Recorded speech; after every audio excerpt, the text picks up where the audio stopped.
नमस्कार। देश नहीं झुकने देंगे मैं बहुत बहुत स्वागत आप सभी का। मैं हूं आपके साथ अमन चोपड़ा। बड़ी खबर आ रही है, ईरान का बदला शुरू हो गया है। जिसका डर था वही हुआ, ईरान ने बदला लेना शुरू कर दिया है।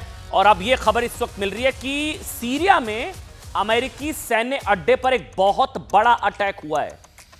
सीरिया में अमेरिकी सैन्य अड्डे पर एक बहुत बड़ा हमला हुआ है। यह ईरानी मीडिया की रिपोर्ट्स है कि अमेरिकी सैन्य अड्डे पर ईरान ने एक बहुत बड़ा हमला किया है। इससे पहले भी ईरान कह चुका है कि मिडिल ईस्ट में जब से अमेरिका ने ईरान पर अटैक किया उसके बाद मिडिल ईस्ट में अमेरिकी नागरिक और अमेरिकी सैन्य ठिकाने वो अब टारगेट पर होंगे, इसलिए कई एडवाइजरीज आई। लेकिन अब यह खबर मुझे मिल रही है इस वक्त, ये बहुत बड़ी खबर है।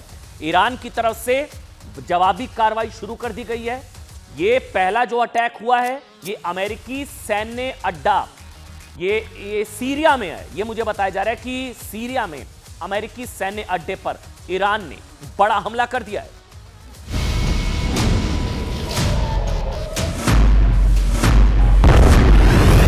The military carried out massive precision strikes on the three key nuclear facilities in the Iranian regime: Fordo, Natanz, and Esfahan. Everybody heard those names for years as they built this horribly destructive enterprise.